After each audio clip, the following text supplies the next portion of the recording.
चलो आज जानते हैं नॉर्थ कोरिया के बारे में, जो अपने चुनाव की वजह से इन दिनों खबरों में है। 1910 में जापान ने कोरिया पर कब्जा कर लिया और कई सालों तक वहां शासन किया। 1945 में द्वितीय विश्व युद्ध के बाद कोरिया आजाद हुआ, लेकिन इसके बाद जो हुआ उसने इतिहास बदल दिया है। आजादी के बाद कोरिया एक नहीं रह पाया और धीरे धीरे दो हिस्सों में बंट गया। 1948 में उत्तर कोरिया और दक्षिण कोरिया दो अलग अलग देश बन गया। दक्षिण कोरिया ने लोकतंत्र अपनाया और तेजी से विकास किया, जबकि उत्तर कोरिया की दिशा बिल्कुल अलग हो गई और वहां एक सख्त शासन व्यवस्था शुरू हुई।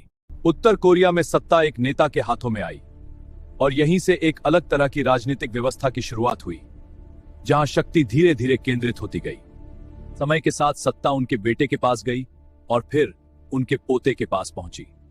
इस तरह देश की सत्ता एक ही परिवार में लगातार चलती रही।